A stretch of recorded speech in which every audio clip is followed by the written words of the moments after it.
Good morning, everyone. If I may invite you to take your seats, please. Arthur, Gustav, if we may invite you to take your seats, please. I hope you had a nice rest. It's really beautiful weather today and will be nice and warm again. Great to have our online participants with us this morning again too. So very good morning. When you Google the name David Taylor, there's a lot of people coming up, and I'm sure some of them are familiar. There is a famous wrestler, there is a songwriter, there is the CEO of Procter & Gamble, but there is also one of the leading entrepreneurs and arts innovators, David Taylor, who is with us this morning. He, in 2015, created the Yorkshire Young Symphonia. Maybe he will tell us a little bit more about that orchestra later. A young orchestra that in just 4 years achieved an audience of 7.5 million people, online audience. And it's also the first orchestra that's 100% digital, using iPads rather than sheet music. How to be an online musician is the theme of one of his lectures. And he will tell us a little bit more about what he does, what can be done in the digital age with classical music to catch up with popular music that has so much more outreach, that has so much more fans, that has so much more audience online, and how we can adjust to this new age. So please welcome with me David Taylor. The floor is all yours.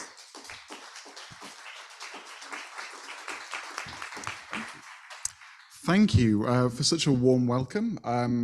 My biggest achievement of the last few years was reaching above on Google David Taylor, the Naked Leader. So I'm glad that we didn't get that far down the Google listing. But thank you for such a warm welcome. I would also like to thank all of the in-person delegates for such a warm and kind-hearted welcome and reception this week as well. So thank you to all of you. And greetings to everyone who is watching online as well. Now, one thing to start with, I'm very aware from when I talk, I occasionally get very excited. And when I do, I talk faster and faster, and British people can't understand me. So if at any point that does happen and you're struggling to understand, please interrupt me just to make sure I can slow down and regain my composure, and we're all together. Today's session is going to be a mix of a few things. The first is going to be an introduction to some of my thoughts on where the industry is and some ideas as to where the future may be. From there, though, we are going to go into an interactive session. So we're going to have all of you participating both in the room and also online as well. For that, you will need access to either a computer, a tablet, or a phone. I'm aware that some of you won't have access to the internet in person, so we'll also come to you with microphones as well. And this is your 30-minute warning for that challenge. So as you can potentially see on the screen at the moment, which I hope, yes, they are, we have some instructions for how you can join this presentation. You can either scan the QR code on your device, and that will take you to the interactive part of this, or you can go to menti.com and enter the code that is on the screen. Do not panic, the code will remain at the banner on the top of the screen all the way through the presentation, so if for whatever reason you lose it, you can jump back in at any time that you like. At the very end of the session, we will also be jumping into Q&A, which is something I love. So if you have any questions about the future, digital, innovation, things that you disagree with, my opinions, I would love to hear them. And I think it's particularly in the interactive session, I would love to hear some different opinions to mine. And through that dialogue, we can hopefully explore some interesting avenues. So just for a little bit more context as to me, my journey, and where my ideas come from. Like many, as I have found out this week from administrators in the music competition world, I am originally a cellist. And my background was creating Yorkshire Young Symphonia age 26 in my local region, which was Yorkshire. And this was coming from not knowing what I was doing, having no background in business and none in arts administration. The number, so yes, it will remain at the very top, but I'll bring it back up. We'll also revisit this number before the interactive side as well, so there's no need necessarily to panic just yet. We can be all together later on. But yes, so in creating my journey, I had no idea what to do. I had no preconceived way of doing things. And what I found was all the traditional routes that we were told to do in the UK, where we go to what are called music hubs, which are the regional government organizations to create partnerships, all told me to go away in varying degrees of politeness and rudeness. So from there, I was left with a challenge of how do I get to students, parents, and audiences when all the traditional avenues are gone and I have no resources. And this is where I began to experiment with digital. So I became fascinated about how we could reach people, what that would mean if it was meaningful, and also began, in essence, just experimenting with no idea what I should do. I thought it was really interesting yesterday with the questions about how much money do we invest in our competitions to reach people with digital. So to give you some numbers for the 4 years, this was a residential orchestra course with 4 concerts over those 4 years and 4 courses. My annual marketing budget was between 80 and 100 euros. So if we round it up, that was a total budget of 400 euros over 4 years and still reached 7.5 million people, which shows some of the power of one, experimenting, but also using these free tools and trying to identify creative ways of reaching to people. From there, I became really fascinated about what that meant for other people, and this was where my passion began. So how I define myself now is that I am passionate about helping people and organizations in the classical music industry thrive in the modern world. Now, in reality, that slightly means many different things depending on which hat I wear.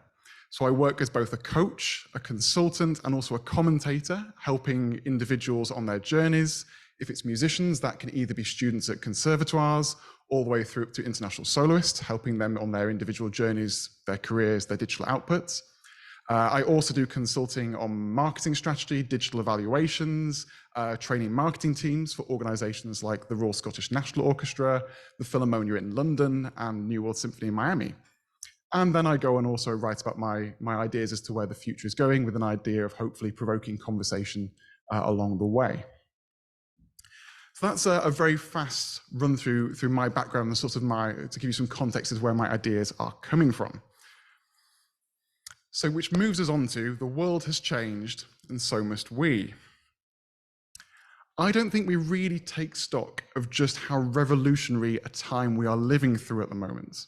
Although we are used to the world changing quite regularly, whether that is politically, technologically, throughout time, there are very few periods that completely revolutionize how we connect with each other as a society and as a species. When those moments in history happen, we have seismic change as to society and the way we think about the world. So before we go into digital, we're going to look back slightly.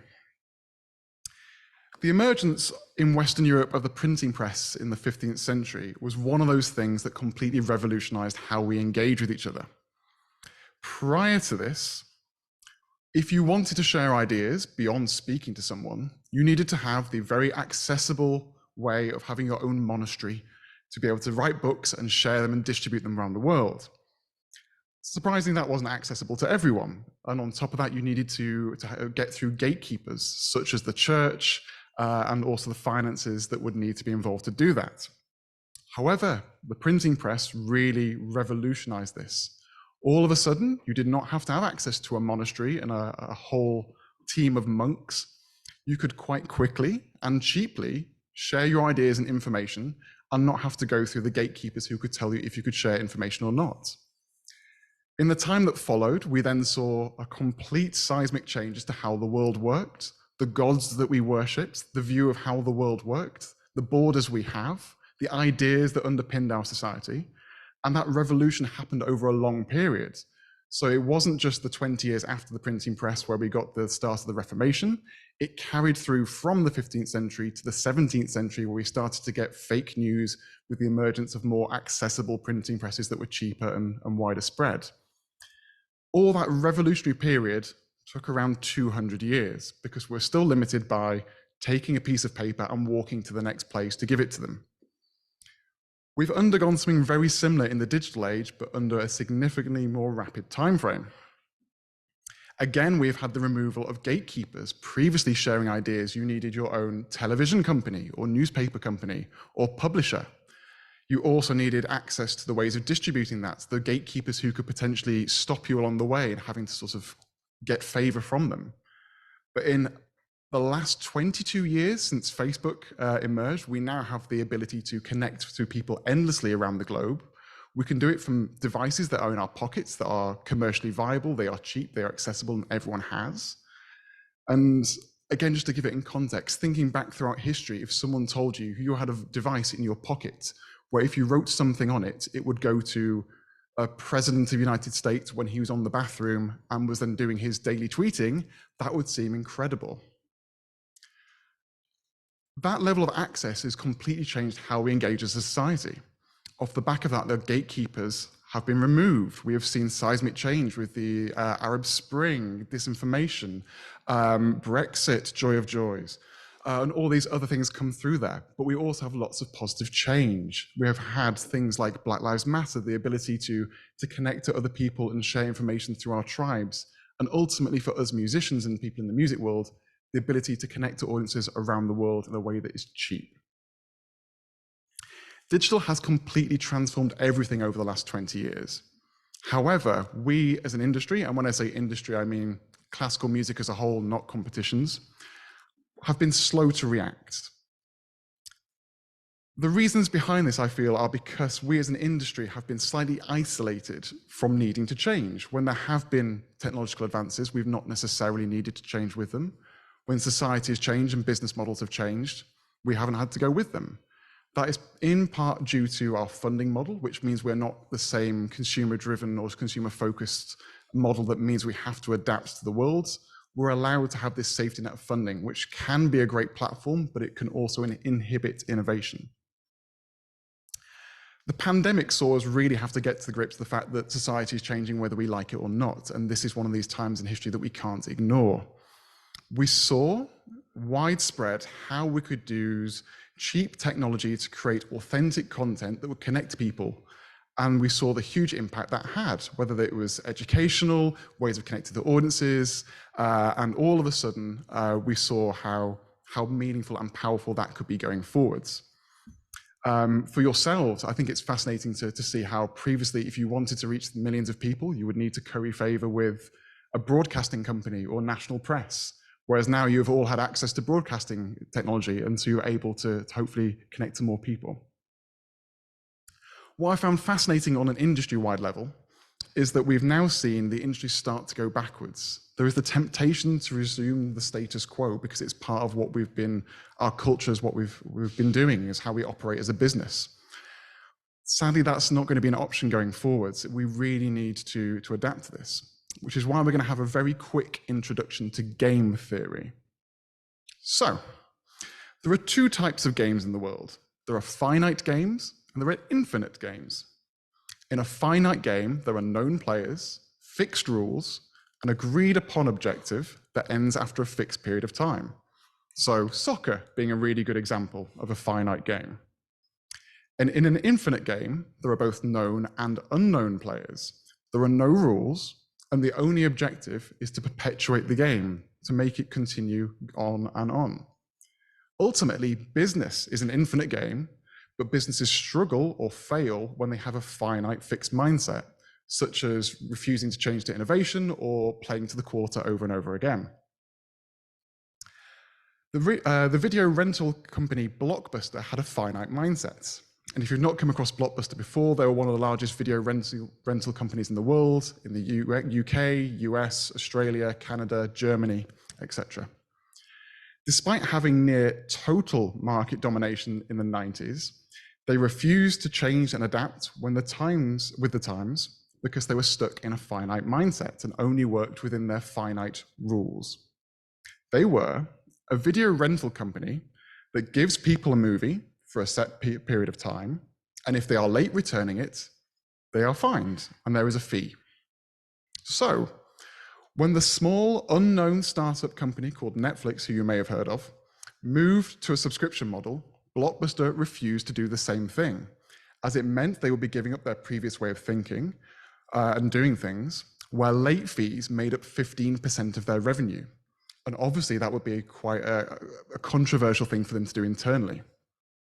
However, long story short, because Blockbuster stuck to their finite mindset, there is only one store left in the world, which is run as a novelty Airbnb in Canada.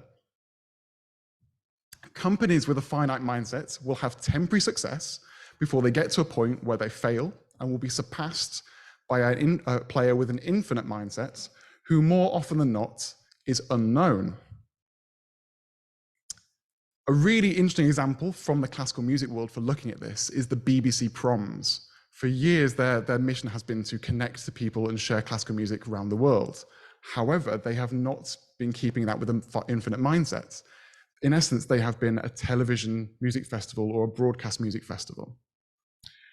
In the space of 3 to 6 months, pretty much every orchestra in the world, and has now surpassed them in terms of digital content, they are able to televise or video and film and distribute their own performances. And as a result, the BBC Proms continues to still have probably some of the weakest social media output of any arts organisation globally. Ultimately, if the BBC returned to its original aim, they would have an infinite mindset.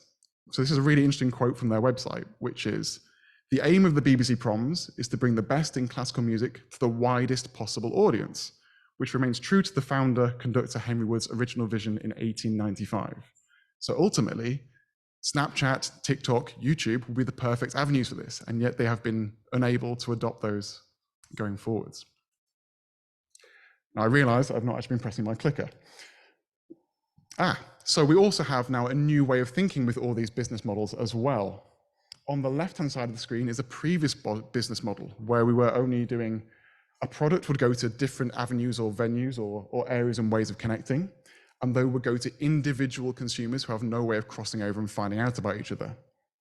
In the new world, we now have what are potentially called subscribers instead of customers, and they sit in the middle of an ecosystem of attention, experience, and connections. And then from there is a whole experience around that as to where they can jump on and jump off in terms of their purchasing or experiential journey. With our traditional mindset that we are continuing to not change, a really interesting example as well is our obsession with CDs. And even to this day, we are still creating recordings based on the CD model. This is contrary to all of the evidence that we have available to us. So here are the record music sales volume by CD year on year. And amazingly, they have dropped off. For context, I have not owned a device that can play a CD for over 10 years. So it's fascinating that we keep trying to create albums that are CD focused rather than what potentially can be a streaming focused approach, which would be really beneficial as classical music continues to be one of the fastest growing genres of music on streaming services year on year. Another thing I always find interesting as well is that we have this obsession potentially on a wider level that social media is not for our audiences. They are not old enough. So I'm aware there's a lot of numbers on the screen, and don't worry, you'll get access to these slides afterwards. But what I'd love to pull your attention to is the percentage of people aged 65 and plus who use Facebook in the United States. So just to help you, that is 50% of people who are aged 65 and plus in America use Facebook. Interesting, the number of people who are aged, I think it's 45 to 65, is larger on Facebook than those who are in the 18 to 29 category. So it's around 70-something% if my presentation reminds me well. So all of a sudden, our traditional audience are now digital savvy. They are using these platforms, and it is right that we use them to connect to people going forwards. As you can see, I got carried away chatting. One thing I think is really important for us to look at is value for time. So with this infinite mindset, what we could look at is what people are really making purchasing decisions of. And we have an obsession with value for money. But that isn't necessarily what it is. It's value for time. As an example, the Eurostar a few years ago was receiving criticism for being slow. It was too slow. People wanted to get from London to Paris and Paris to London faster. So there was a proposal to upgrade the track to make the train go faster. Ultimately, they were, let's say, for example, wanting to spend 10 million euros to make it go faster. What they didn't realize was that it was the value for time that people were looking for on the experience side that wanted changing. So they looked at the problem wrong.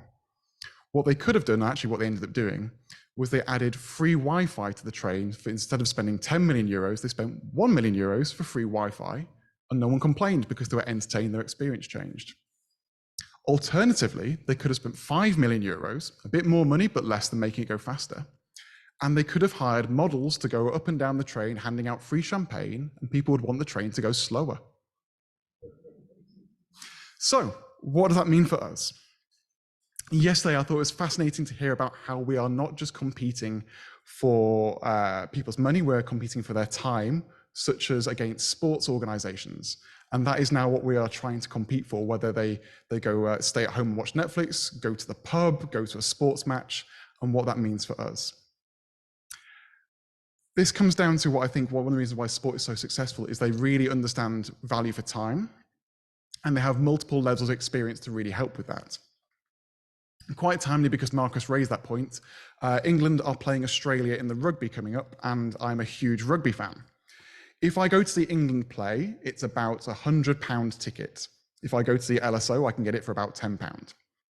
But when I go to see the rugby, there is a tertiary, a third level of experience around the stadium, so like an outer complex.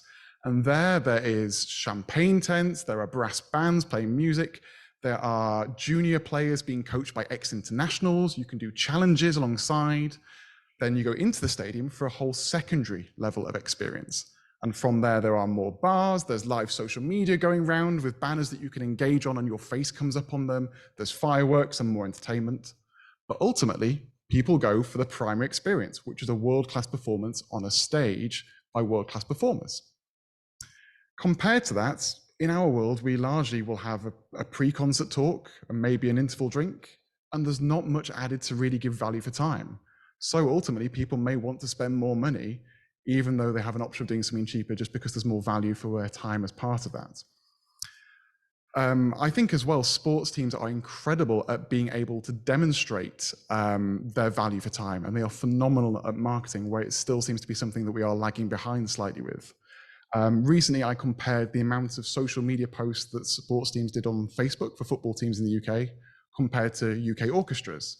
And when there is a match, Manchester United, Manchester City, Liverpool all post on Facebook over 100 times in the week, whereas London orchestras were about 4 or 5 for a concert week. So they're finding more ways to communicate, connect, and share what their experience is, where we are still trying to get up to speed. Which gives me an opportunity to share one of my favorite quotes from the father of advertising, who is David Ogilvy. In the modern world of business, it is useless to be a creative, original thinker unless you can also sell what you create. This seems rather groundbreaking now. The quote is from the 1950s. So it's still incredibly true then, and even so more true now, that we need to really find ways of championing and fighting to try and get attention from our consumers and really justify why they should spend their much valued time with us. Which brings on to music competitions. My experience of doing consulting with organizations and working with musicians is something I feel a real privilege to have, because it gives me such a wide range of the industry. However, competitions are a bit of a blind spot for me, so it's been a really fascinating week for me to learn and understand about the challenges that you face. Like the sector, the rest of the sector, music competitions are having to adapt to the changes in the world. For decades, they've had a very specific role in the classical music industry: identify talent, support talent, and historically to act as a hallmark of ability, especially in a time before recordings were widely accessible. Having the ability to say competition winner in the 1950s really helped with international touring and going to promoters when there wasn't the opportunity to hear and listen to who they were. Now we have many other avenues available for success, however musicians may wish to define that. The gatekeepers are potentially removed if you were to be perceived as gatekeepers, and I do hope you give me permission to use that term briefly. Musicians now have the ability to generate an audience on their own, connect to promoters, and try and champion their art going forwards in a different route outside of the competition format. So one of the challenges I think going forward is, why would musicians want to be or participate in a competition, which is one of the questions you will be answering later. On the plus side, with the removal of gatekeepers, your gatekeepers have been removed as well. No longer do you need a TV executive or a broadcasting channel to be able to reach people. You don't need an incredibly expensive print marketing campaign that is expensive to get around the world. You can connect to potential musicians, participants, and audiences the whole time. What I think is a really fascinating opportunity is for those of you with long-term cycles, whether that is every 2 years, 3 years, 5 years, this gives you an opportunity to stay connected to audiences going forwards. So all of a sudden, we have now democratized your ability to connect to people. In 2022, we find ourselves a fork in the road. One path looks comfortable and familiar. We don't have to challenge the way we think or operate, and we can go back to playing our finite game. It leads us back to where we were before the pandemic, going through the motions, hoping the world doesn't change, and that our audience will continue to engage with us on our terms indefinitely. Ultimately, this leads to us not keeping up with society and going the way of other organizations that have been too rigid to adapt to the world they operate in, such as Blockbuster. The other path looks uncomfortable and unknown. It leads us through challenges, requiring us to reflect on ourselves, our previous ways of thinking, and begin to adopt an infinite mindset. It entails continual learning and development, embracing a culture of curiosity and change. It also leads forwards, finding opportunities, meeting our audience where they are in the world they live in, embracing digital, and developing skills and ways of thinking to be able to continually thrive in future. In short, the world has changed, and so must we. Okay, so that's enough of me talking. We are now going to get you involved. The question we will be looking at today: what is the role of the music competition in the digital age? I have no answers to this. They will be coming from you. It's time to rediscover our interactive side of this. So, if you haven't had access or chance to do this yet, please go to either the website menti.com and enter the code that is on the screen, or enter the QR code and you'll be able to participate. If you don't have access to the internet in the room, don't worry, we'll be actually coming to you with a microphone as well, hopefully, to be able to pull some answers going forwards. So I'll leave that there for a couple of seconds just to make sure you are there. And likewise, the banner will be at the very top with menti.com and the code all the way through this session as well. So if you lose it, there's the opportunity to go there. Are you ready for your very hard first question? Is it working?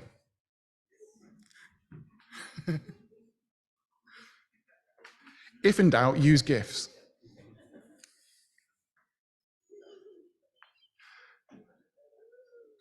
I love the successful person answering no. And likewise, for those of you who are watching the live stream as well, please also input with this. We have display boards in the venue, so we get to see your answers and input as well. So it's great for us to bridge the gap between the two.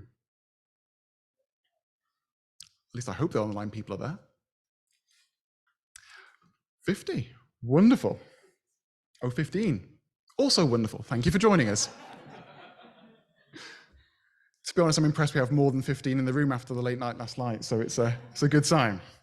So I would love to hear some of your thoughts. What have been some of the unexpected successes of using digital for you and your organizations during the pandemic? And I will give you, oh, I pressed the wrong button. 1 minute.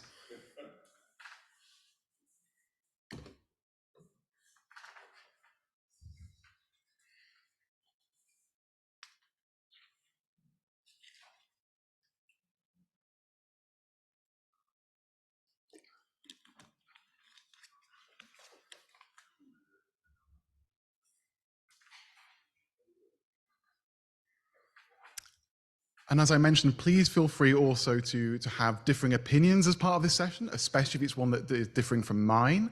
I would love to hear that and hear your feedback on some of the thoughts as well. So do not feel afraid of sharing things that potentially are differing to what you see as part of the presentation or from things that have been previously said as well. I may give you a couple more seconds as well if you feel you need a bit more time. But just to read out some of our initial responses, we have audience voting, reaching previously unknown levels of audience, a wider audience, lots of similarities there, which is great. Some organizations didn't have a chance to use it. Obviously, with longer cycles, you may not have had that time during the pandemic to evolve. I love the term superfans. That's fantastic. We'll be coming back to that. More time made our competition possible to happen, engage with a younger audience. Online pre-selection, which is fantastic. Reaching global audiences, home working, fantastic.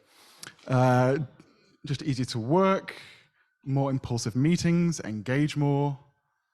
Fantastic, lots of exciting things there. Is the person who said about superfans in the in-person audience? Ooh. Fiona, would you like to talk a little bit more about that, please? And do we have an extra microphone by any chance? Oh. Thank you.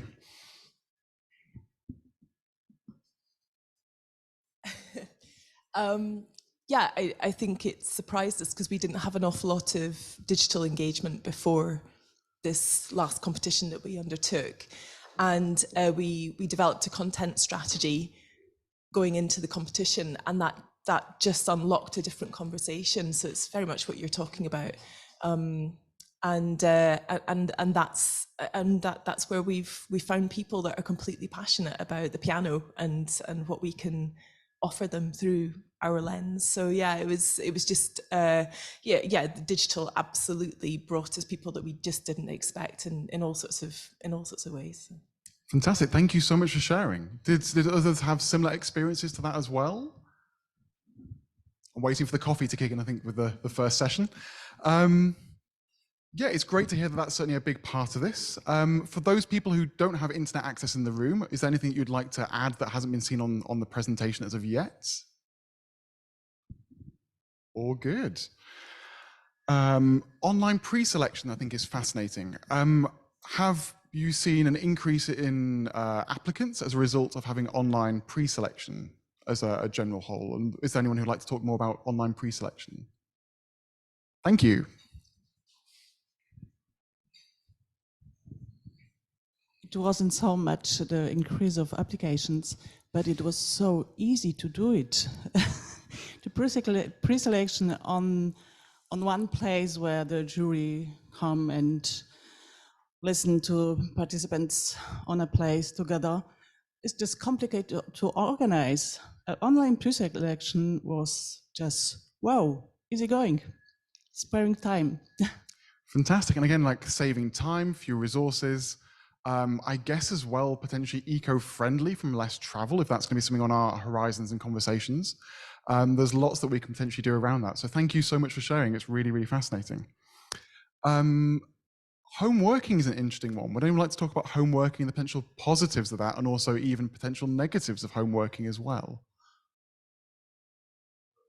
Thank you. Ah, yes, thank you, please. We had this online pre-selection, and a bassoon professor and jury member, he was totally disappointed with the tone that he got. We have selected it, he came, and he said, well, he has a very thin tone. When I heard him on the video, his tone was probably through technique somehow different. And when he then was in the room with the jury member, his tone was such that he said he totally disqualified, because the volume and the value of the tone was absolutely different.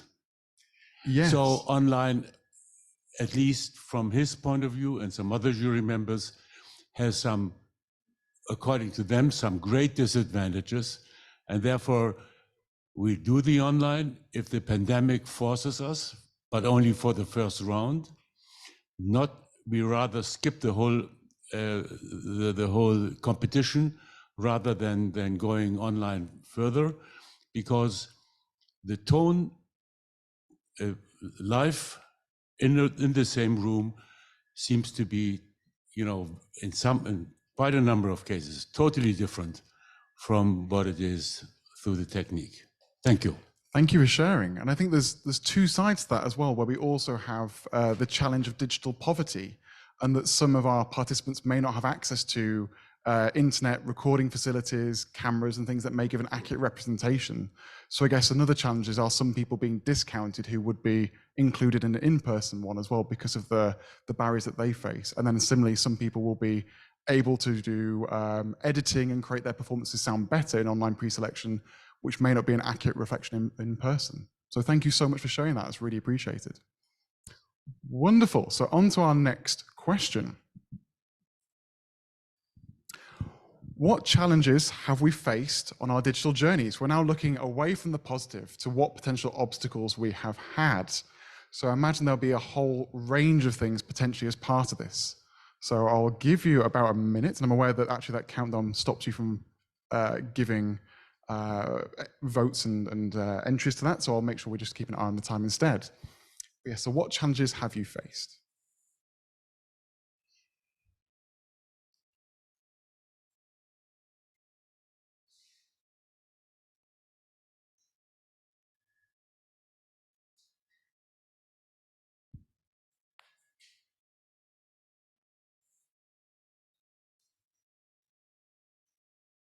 And I'm aware that some of you haven't been doing digital because you've been in between competitions with your cycle. So this can also be historical and not necessarily related to the pandemic as well, your digital journey as a whole.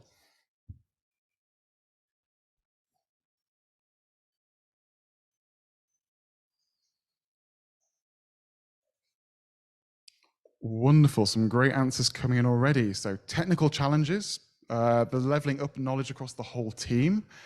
Digital is obviously a very specialist field, so that's something that is quite an accelerating challenge. Change of mentality and concern for quality is a really interesting point we'll come back to. Cost is always something there. There's always a very high cost things, especially when we're aiming for certain types of content. Sound quality of instruments, declining audience in the hall. Interesting, we'll come back to that one. Cybersecurity, very topical and great to have that as a challenge as well. Having an equal technical environment for all competitors. I guess that was slightly what we touched on with both digital poverty, but also those who have the gadgets to make it sound better as well.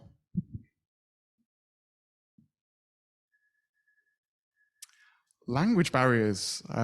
So yes, with the internet, English has become more widespread off the back of it, but equally that creates challenges for native users. And also, if you're wanting to have an international output, how do you balance the language challenges that we have? And faked profiles of candidates, that's a very fascinating one. Okay, I'll give you a minute or so in case there's anything extra, but we'll start jumping into some of these. Declining audience in the hall. Would someone like to talk about that further? Yes, thank you, Rob.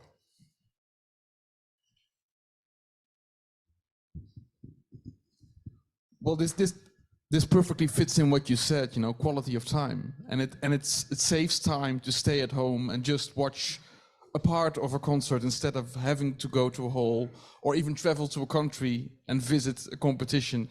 I had it with my conducting competition where actually, a lot of people, especially managers of orchestras, said they would come, we booked hotels.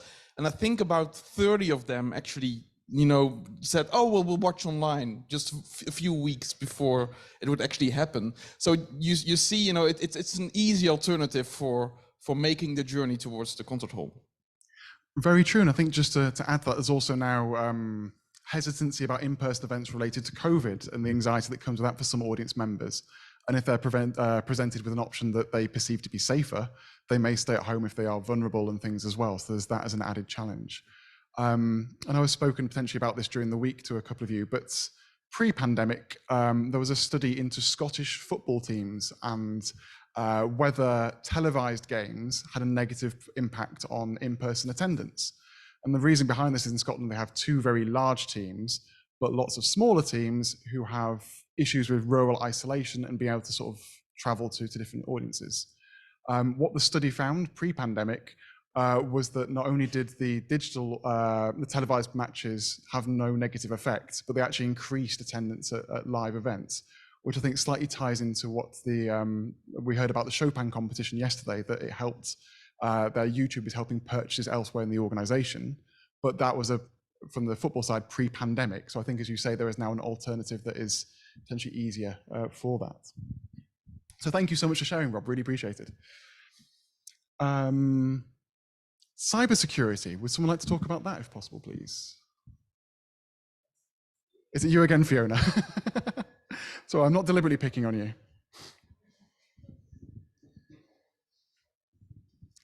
I also put up the point about leveling up the knowledge across the team, because we do have a very wide base of team. We've got interns, we've got volunteers, we've got permanent members of staff, we've got temporary members of staff, and everybody went online. You know, we're all using Teams within seconds and having to work in a completely different way.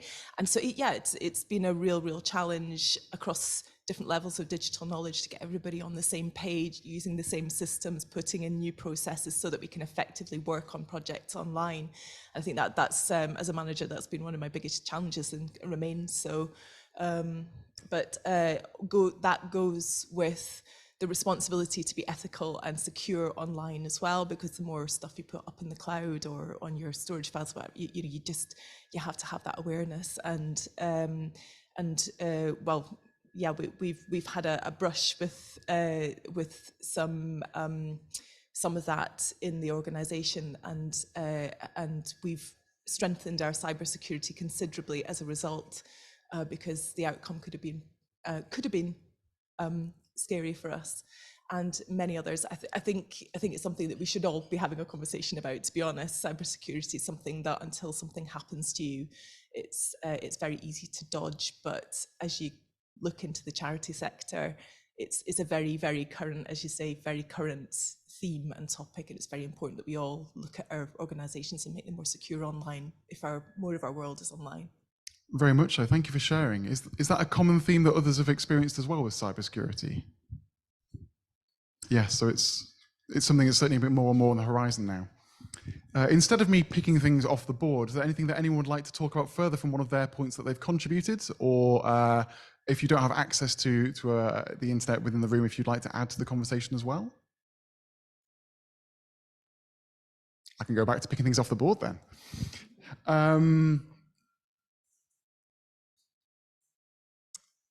How have you found the challenge with language barriers, and sort of what solutions have you developed as part of that? So if someone would like to talk about the language barriers and using digital. This is where it gets awkward if it's someone online who can't then answer and talk, I've just realised. But no, I think that's certainly a challenge going forward. It might be an interesting thing if we look at best practice as well as sort of how that's been shared solutions going forwards. Fantastic, so moving on. What we're now going to do is start reverse engineering what our artists and our audiences might want and need, and then from there, try and identify if there's any things that we can do to connect them. So with this current question, this is them in the world we live in as a whole. So some of the answers of what may come up as part of this may not be things that you're able to do, but we're now going to look at what do artists need now in this digital age, both offline and online.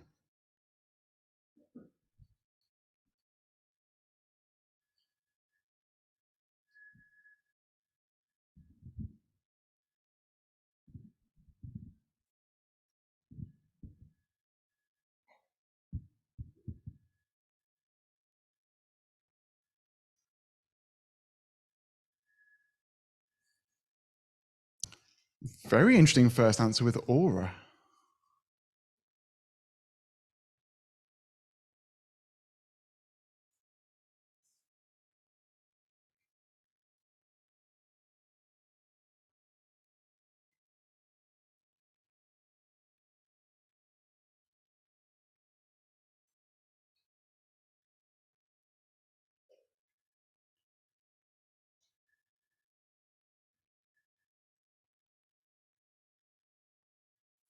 Wonderful. So we're starting to get some answers in. So they need their instrument. There are some things that are offline that are vital to them as artists and musicians. So obviously they will never change, which is fantastic. We still keep coming back to what it is that they could do as a core. Aura and charisma, I'd say, are sort of some similarities there. Skills to make an effective intro, social media skills, mastering digital tools. I like tuned piano. That sounds like it's come from someone with an experience there.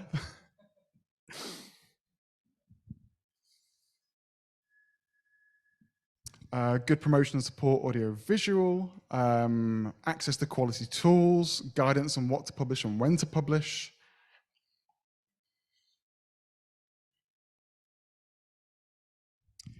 Digital literacy, artistic projects, again, coming back to what is it they do as a core.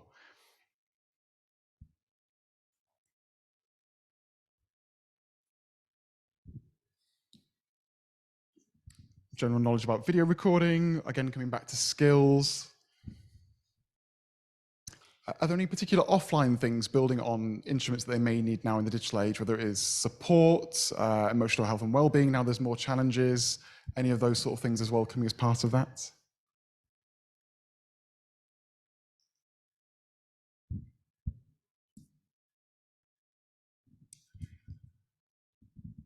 I'd love to jump to someone who said either aura or charisma to talk a little bit more about that, if possible, please. Any volunteers? Yes, please. It was this table at the front.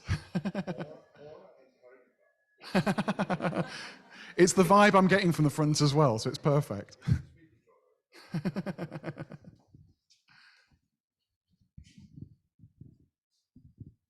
Well, obviously the characteristics that apply to a live performance where an artist has to show a certain image, has to give an impression, has to transmit his or her charisma to the audience, has to connect with the audience, that has to be done in a different way when going digital. So something has to be, somehow the artist has to connect with the online audience, and I wonder whether it's the same way or in which way it is different from it is in a live performance.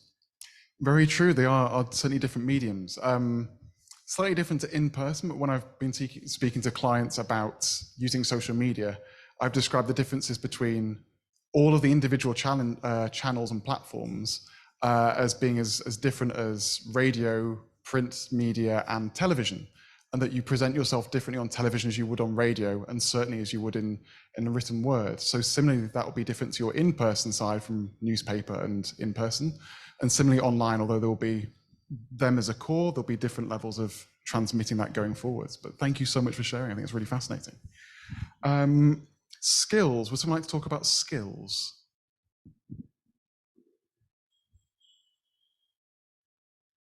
I think it's quite a popular one. I guess it is relatively self-explanatory. So obviously they need some of the ability to actually use the tools, understanding how to use them, the challenges that go on with there. Very intrigued to go to a tuned piano to hear the story, but I'll leave that for a later time, I think. Good artistic project. Would someone like to talk about that a little bit further, if possible? Ah, thank you.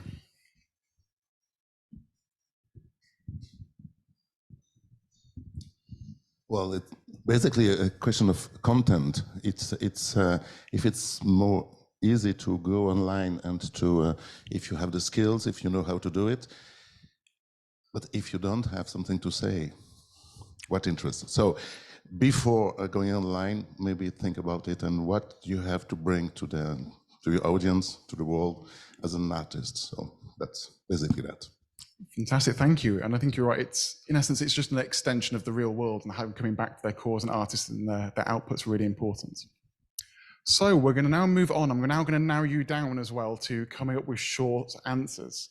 So we're going to move on to how can you as competitions serve artists in the digital age? So going back to those things that they need in the digital age, what from there can you do to serve them? And also, interesting, it'd be great to also discount some of the things that you're unable to provide for reasons like I don't think you fancy shipping around piano tuners around the world to help them on their journey.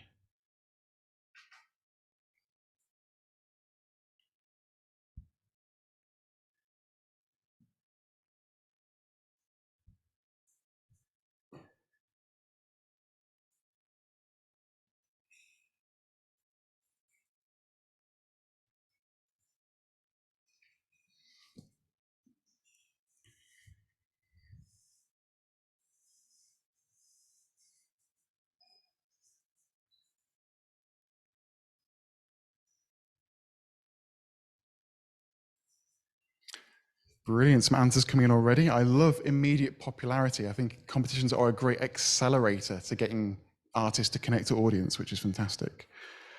Strategy, training, support, they sort of come within some very similar vibes there. Role models, having access.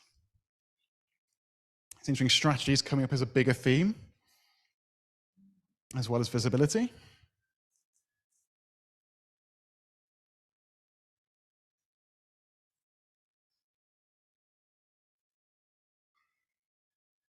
Wonderful. So as these are still starting to come in, I would love, if possible, for someone to talk a little bit about what they're currently doing to help artists with strategy. We'll go with strategy first.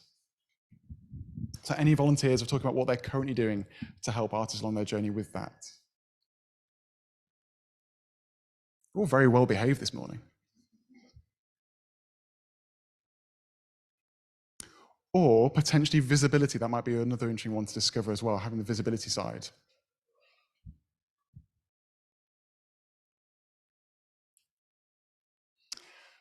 Okay, but there's some really interesting themes. So a lot around strategy, support, platforms. So there's that theme of visibility platform, this being accelerated to present people.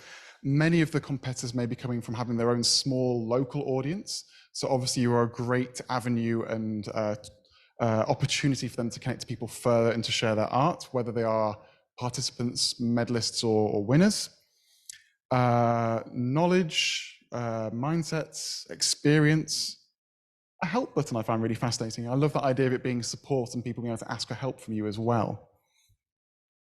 So it's great to see that on here from my conversations with you this week, there's a lot that is already being done by you, which I think is really, really encouraging that you are ahead of the curve when it comes to supporting artists in the digital age compared to other elements of the classical music industry, such as education institutions.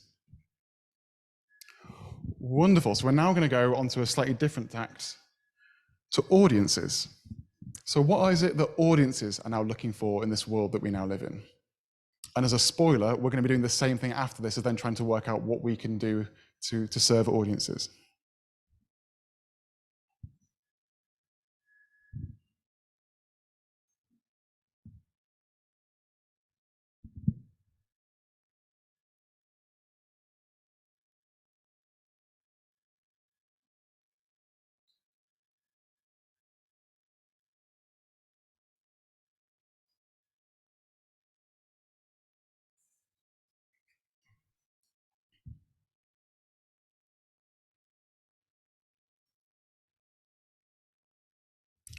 Brilliant, some really fascinating results already. So comfort is one that I'm really encouraged to see.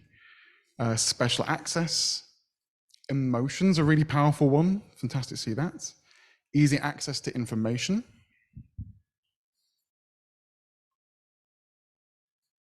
A closer experience to the arts. Not being disrupted by devices and light during the concerts. Accessibility, professionalism, more in-depth knowledge on the performers. I think it's great that we can now have more opportunities to learn about them as individuals and artists outside of the performance that can help support the narrative of them along their journeys, as well as inform their performance. Yes, that goes on to the intimacy point. Wonderful. Any volunteers to talk about any of these points, or do you want me to start bringing some ideas off the board?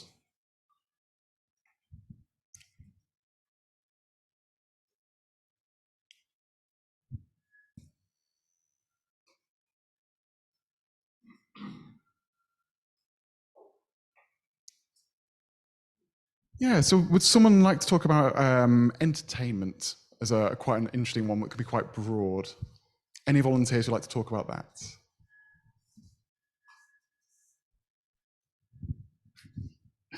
Well, I think what's interesting is then what entertainment could be defined as. So it doesn't just stop at the performance itself. Entertainment could be talks and interviews about them as a person. It could be educational talks about the music itself. There's multiple levels that could be potentially explored as. Similarly, we've got accessibility, which is a really fascinating point of both being able to blend engaging content before an event, but also different options for it. Good quality of sounds, I think, is something that's always going to be vital in our world in music. special access is a really fascinating one that I love.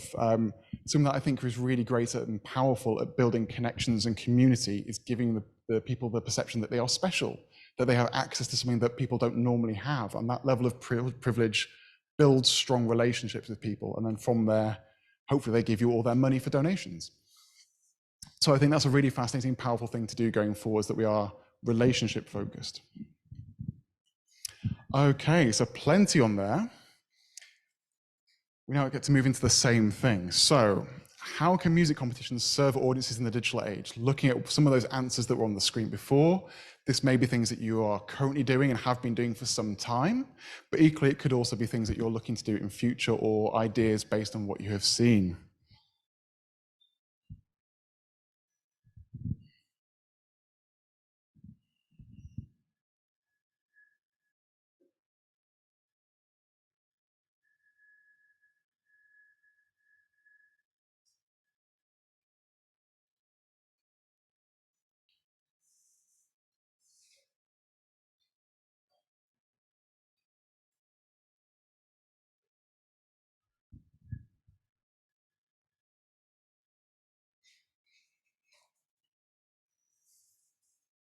It's really encouraging to see music right at the heart of this already. So it's fantastic to come back to our original core purpose of why we do all of this.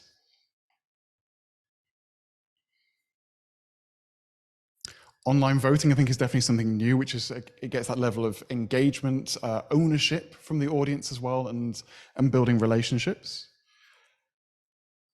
Lots about information, either what's going on, additional information, ability to present talents, excitement.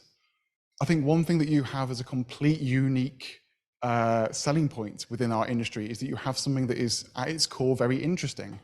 As someone who writes about the sector, I now receive press releases, and the vast majority from orchestras are orchestra performs music, which in itself isn't particularly newsworthy or new, whereas for yourselves there is something interesting happening. There is something new. We get to meet new people. There is uncertainty as to who's won. So there's something naturally interesting as part of what you do that generates excitement.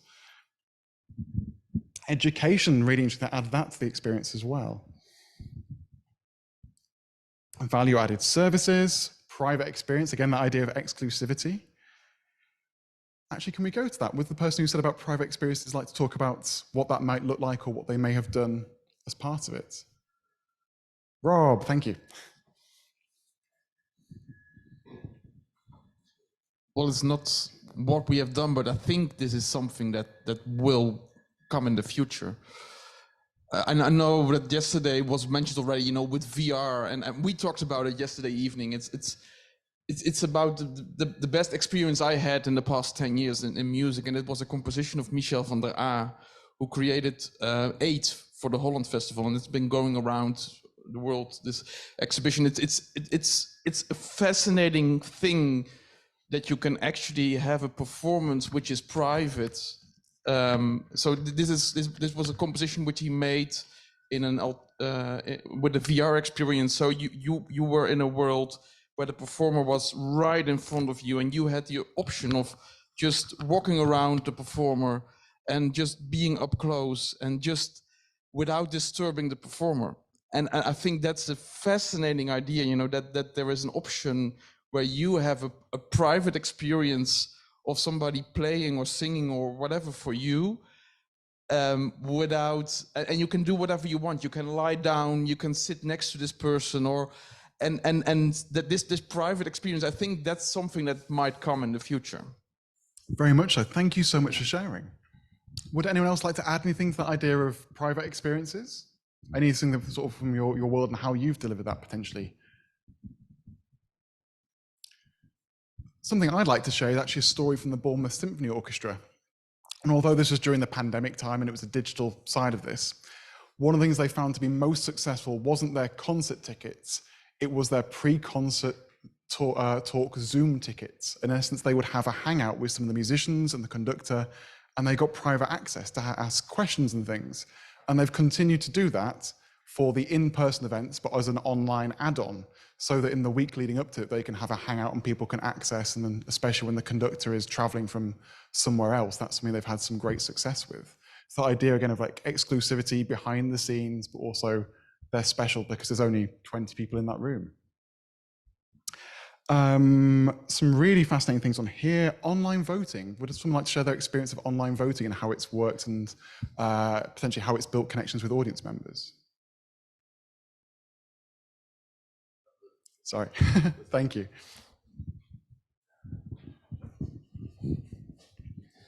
Well, I put that, but actually I didn't use it.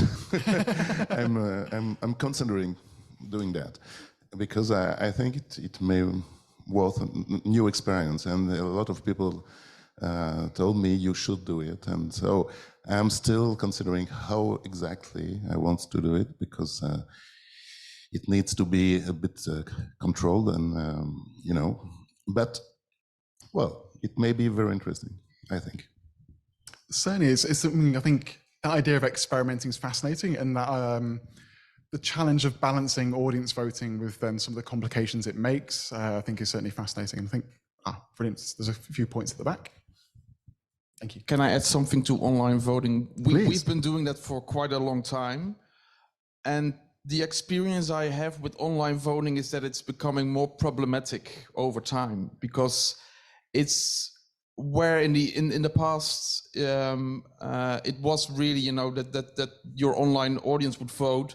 We now see that it's really the power of who has the most friends and who can activate them, because we're now so much connected, and so it's really just a popularity vote with who has the biggest network. So for me, I will stop doing online voting because it's not working.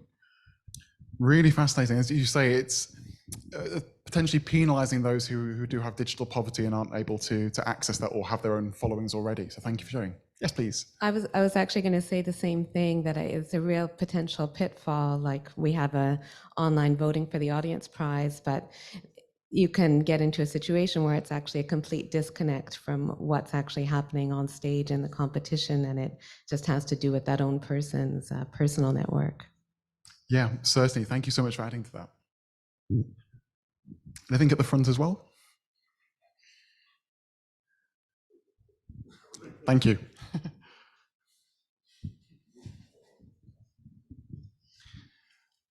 For me, it's never online or not online. It's always a mixture. And there are a lot of experts touching our own project, and the membership knows about the local piano project. The Busoni competition got this time 589 applications. You cannot do it otherwise than online. You receive the videos, and then a jury is scaling it down to 100 people. And the 100 people are playing in a global festival, physically present. The jury is still from remote, online, and judging that. But we have already the guarantee that all these 100 people are able to play the piano. And even if I have some fake candidates amongst the 589, we can eliminate this in the first stage, and then they are participating on this 100 or local piano project festival.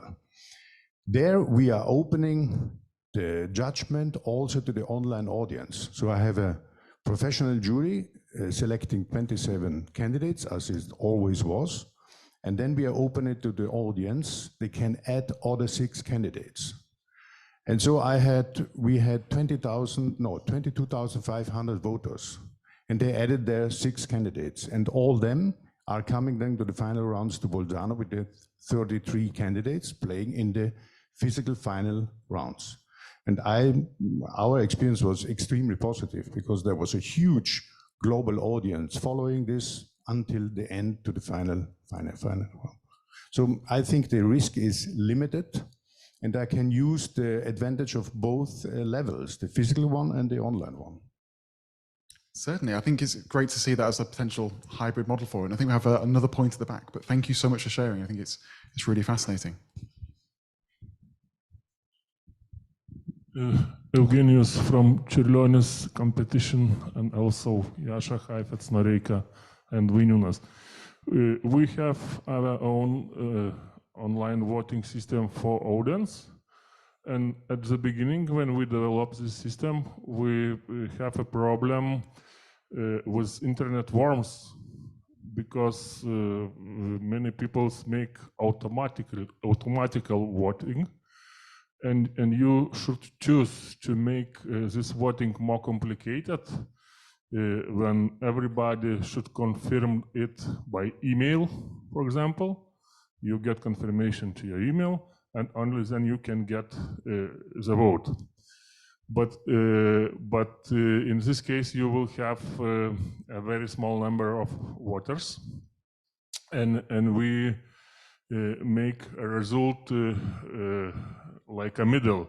We put captcha inside, and also you cannot vote from the same browser and same computer.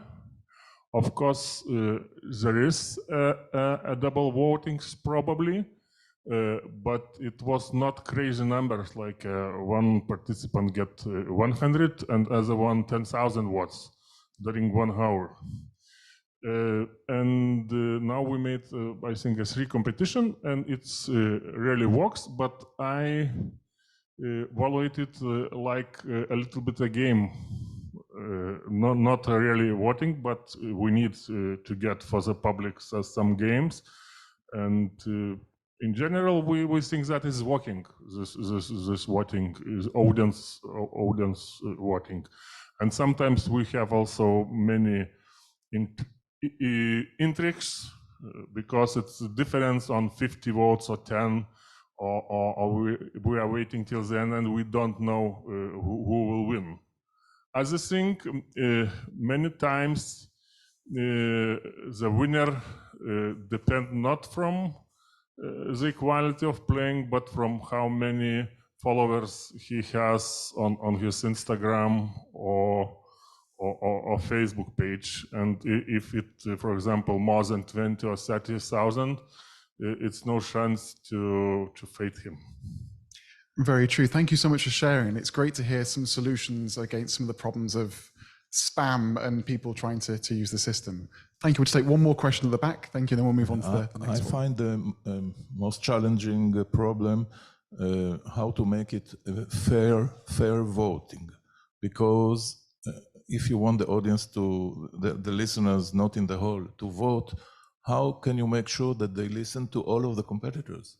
It could be that they listened only to one and they liked him, so they vote for him. In our competition, we usually have the audience prize, which is among the 6 finalists. So in the past, we were voting in the hall. Only people who were sitting in the hall could vote. And even though since it's 2 evenings, we distributed the forms on the first evening and the envelope to put it in the second evening, so that we could make almost sure that they were attending both concerts. But how do you do it online? I think this is the most challenging question. It certainly is, but it's fascinating to hear your solution for the in-person side as a great way of making sure they're there over multiple times. Thank you so much for sharing that. One thing just before moving on, I'd love to touch on is curation, and that in essence, so I'll just go for, yes. Just one remark still about online adjudication. If you have a pre-selection or a preliminary round online, of course the jury members who are judging online should listen to the complete performance of all the participants. And if there are hundreds of recordings, as a competition organizer, how can you know that everything will be heard by every jury member? Because it's an enormous effort. And we get feedback from pianists and participants wondering whether their videos have been heard. Can you control that? That's a complicated issue. Very much so. Thank you so much for sharing. There's obviously lots of challenges as part of digital which have been created and we're having to deal with very quickly. One thing I was just going to touch on was the curating experiences. And I mentioned as part of this presentation how classical music is one of the fastest growing genres of streaming music. those who are discovering it are usually discovering it in a way that doesn't really make much sense. And for anyone who has gone on a classical music playlist on Spotify, they tend to be absolute chaos. So the idea of being able to help people through their journey in discovering and curating experiences to help support that alongside competitions might be a really interesting avenue as well. Okay, so speaking of, what are the opportunities for us in the digital world as a final thing to look through? So we'll do a very quick final one. So what opportunities do you see coming forwards, or opportunities that you've already grasped as part of this?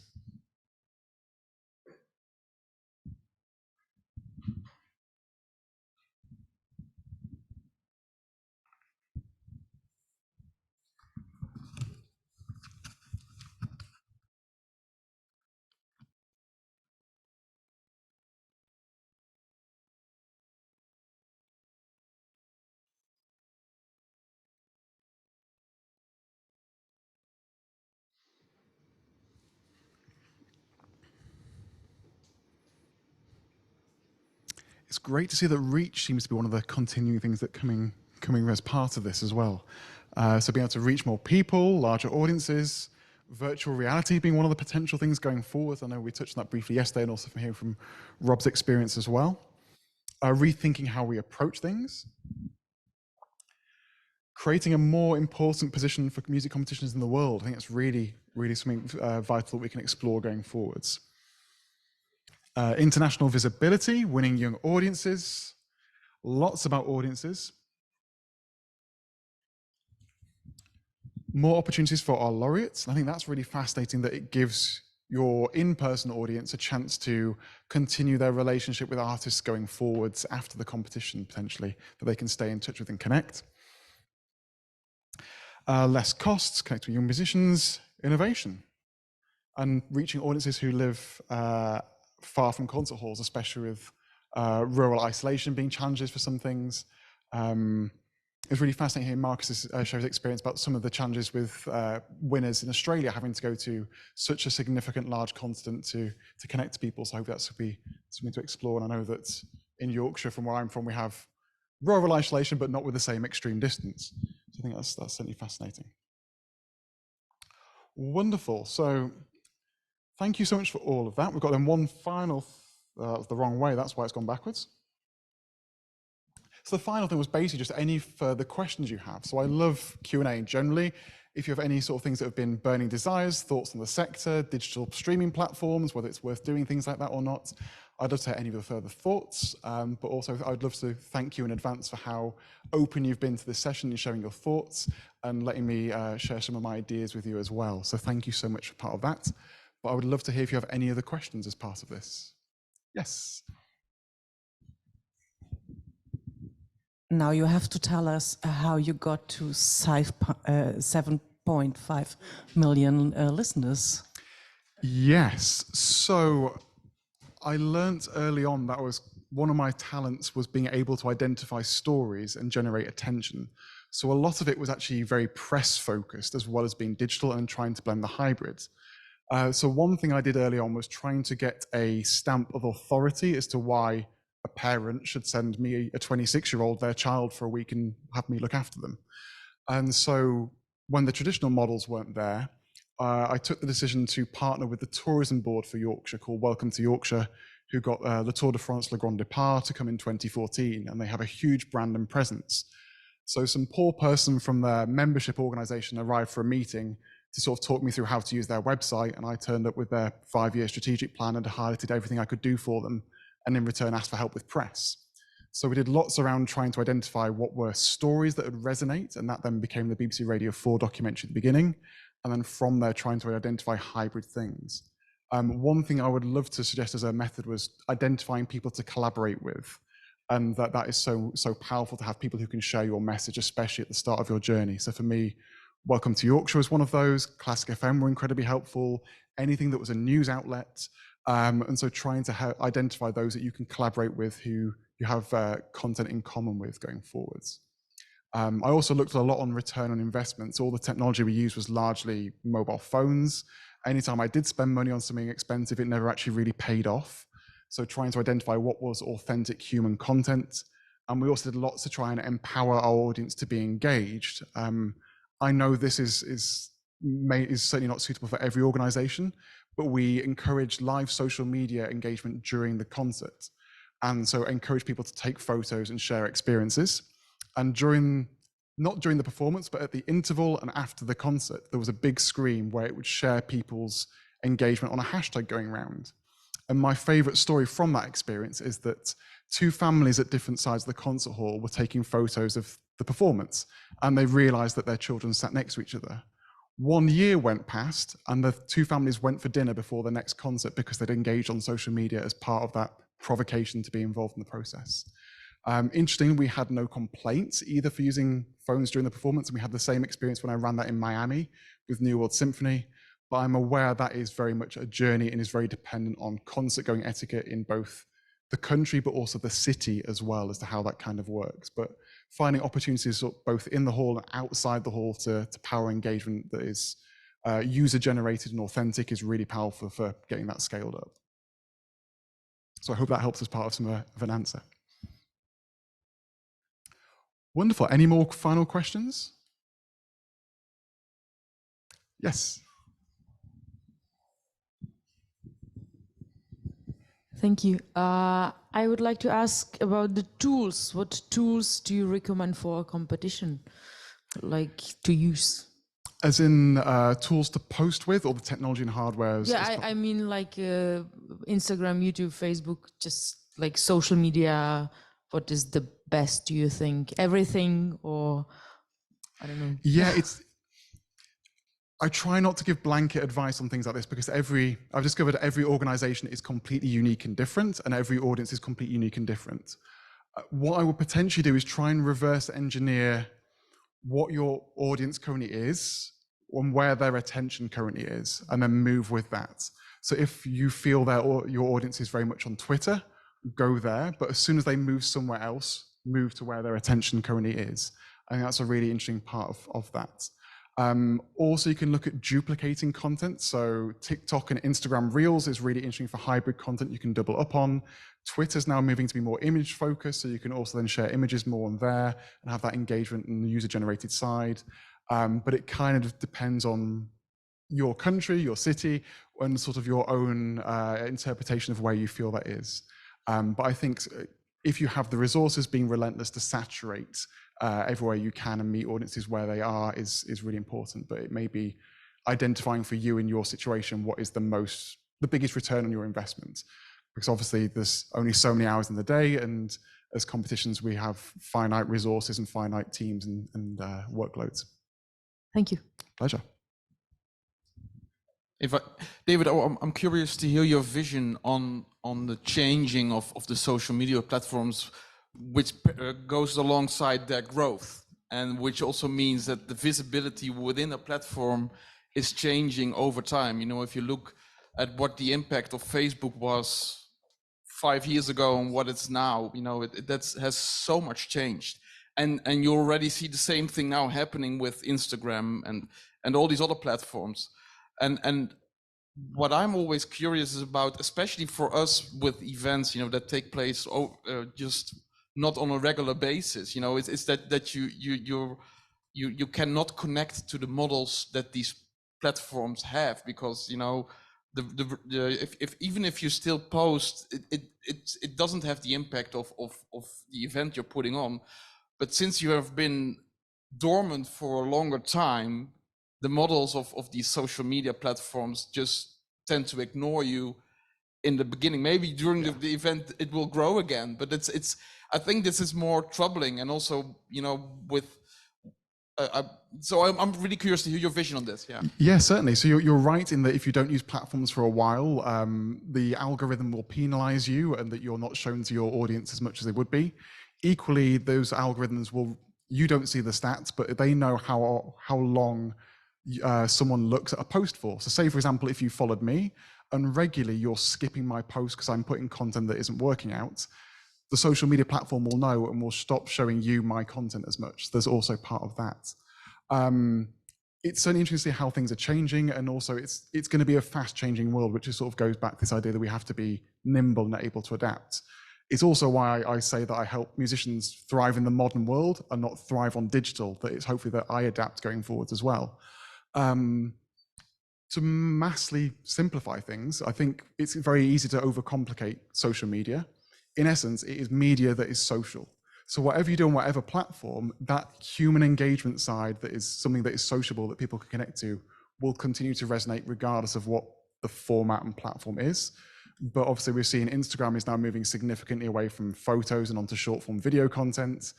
Facebook, if it inevitably gets regulated at some point in the future, that's going to be a challenge that we all face. Similarly, then TikTok's obviously grown significantly. Clubhouse has died a death after it.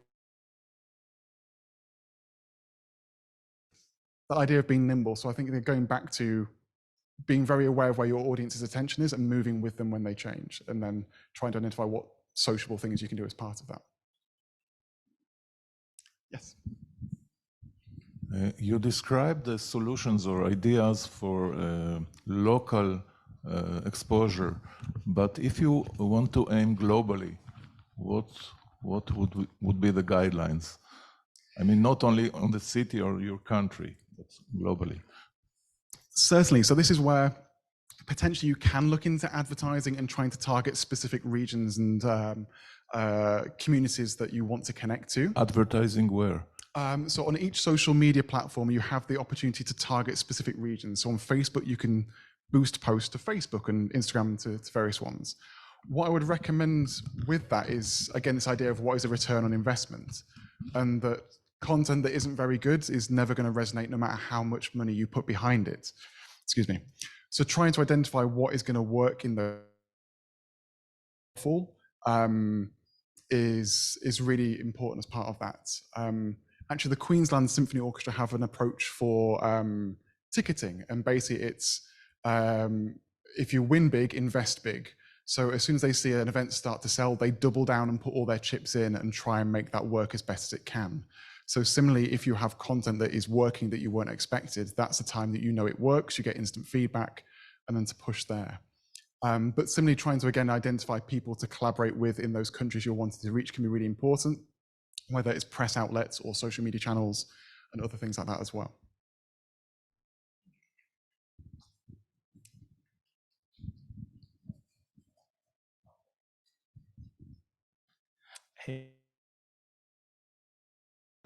Feel attractive language-wise, or the topic that they feel more closely related to. So do you have any idea or experience with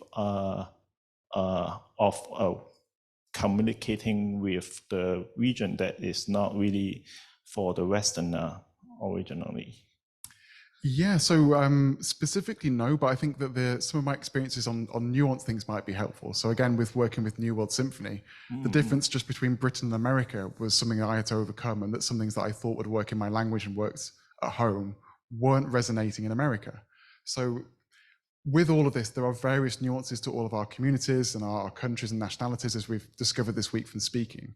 So obviously it's trying to identify what works in different regions. But as you say, between East and West, when there are certainly different challenges around which social media networks are accessible, is certainly a big thing to do as part of that. I think potentially one thing I would encourage would be experimenting. And we have opportunity with these to try things for free, and it's okay to fail, because normally failing means we get ignored rather than the sky falls in. So there is that opportunity to at least explore, but it's certainly a challenge for that, and I think, but I'm hopeful there's at least opportunity to try and connect to people from the back of that. Yeah, and also collaboration, I think, like collaborating the people locally, from the local, I think it will help. Like my team worked with somebody in the US to help promoting my competition in the States, and they learn a lot. Yes. Their presentation skills change because of that, and I just want to say something like this. No, it's a fantastic point. We are talking about globally on through internet. So yes, I think it's fantastic. But I'm very aware. Thank you so much for sharing that. I think, are we coming up to time? Yes. Yes. So I'd like to thank you so much for all your thoughts. I love to continue the conversation, so please keep chatting to me during the remaining time here. And thank you so much for your openness as part of this session and your warm welcome throughout the whole time. So thank you very much. Thank you.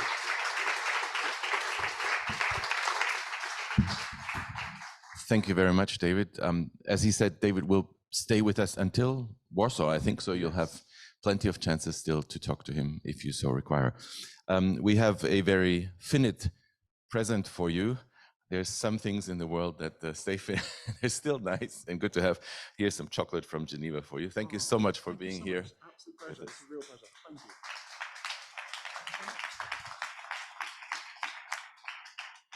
It's now time for the coffee break. We'll start again at 11:45 with the continuation of the workshops. If you finish your workshops early, you're welcome to go to lunch early, and we'll see you after lunch at 2:30 for the Raphael Blechert show. Thank you.